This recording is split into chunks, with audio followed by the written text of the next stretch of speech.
I mean, this isn't bulls though. Like most of this is just driven by zero DT puts closing. Like we say bulls because the candles are green, but it's not really a lot of call buying. It's a lot of short like put selling, and sell to open and sell to close. I don't know. I feel like my weekly expectation's pretty fucking spot on. Given that it was made a week in advance, it's been pretty solid. I almost nailed today's close, like to the dollar. Stop hiding mine. It's not as good, alright? Yours sucks. It's just like this. Yours sucks. You and your 5,000 end of week target. Oh, come on. One more dollar. You can do it, QQQ. Push green after close. Oh, you're gonna sell off like a little bitch. Ding ding. The week is not over.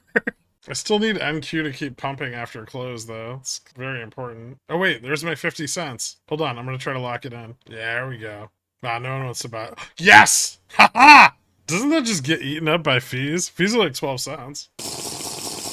Bow down before the pure alpha. I had $3 in settled cash, so I wanted to make the most use of it possible. Alright, so where does that put us? Kind of right at the top of this wedge, and we're probably going to break out over this into the overnight session. I would say that we should probably expect something like that going into the AM expiry. They're going to try to pump as many of the calls into the money as they feasibly can before they fall off, right? I would expect the future session tonight to be wild, and we get the roll too, so that should make it extra spicy. But tomorrow morning, all of that charm is going to expire, and we'll see what happens. But I don't think it's going to be particularly bullish. Commodities dropping a little bit today. A lot of this in anticipation of China's short-term lending facility. There's some expectation that they won't lower rates. If they don't, that's probably going to have a pretty negative effect on not only the yuan, but HSI overnight as well. That should bolster the dollar and push US yields a little higher, as long as the yuan doesn't push too far over the 720 level. If it does, we may see the top end of the yield curve back here on the 10, 20, 30 start to pull back a little bit if China moves into the FX markets to stabilize the yuan against the dollar. They really want to keep the yuan pinned to 720. They don't really want it moving too much from that spot. USD up against the yen also today. Yields pretty much climbing throughout the entirety of the day after the PPI report, falling off a little bit into the end alongside the dollar. But like I said, that can change overnight with China's information.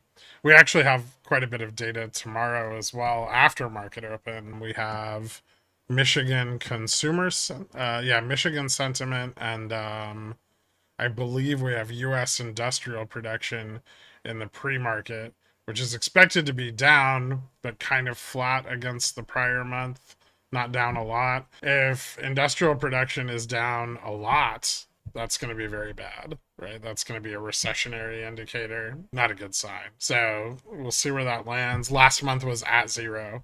Michigan consumer inflation expectations will matter near and 5-year. The rest of it probably doesn't mean very much, but both of those will have some impact on the markets tomorrow. We're also losing a rough estimate as of right now. Well, as of last night, and I'll update this later, 47.88 billion in charm from the SPX monthly contracts. That's probably going to be quite a bit higher, especially with our close today above 51.50, which is where a substantial amount of those calls exist. So I would say, yeah, we're going to have quite a lot of charm falling off into tomorrow's expiration, a lot of delta on the SPX contract into tomorrow's morning expiration is currently at 2.69 trillion without factoring in today's options. And then another 17 billion in positive gamma, probably dropping off there as well. Vega exposure's around 9.9 billion, and we may see a significant chunk of that drop also. Core 1 and 3 month turning up today, so a little breakdown in dispersion. We'll see if that lasts. Big bump up in the forward yield on volatility, with cash VIX still closing on the end of the day up 4%. Although it is down significantly from its high. VIX 3 month up 3.27%. Oil still moving up, back above 80 on light crude futures. That's not a good sign for inflation either. Move, I'm not sure if it's printed, but it looks like bond vol dropped there a bit. Skew up yesterday. This is not today's number. And that's, kind of expected with yesterday's early pump.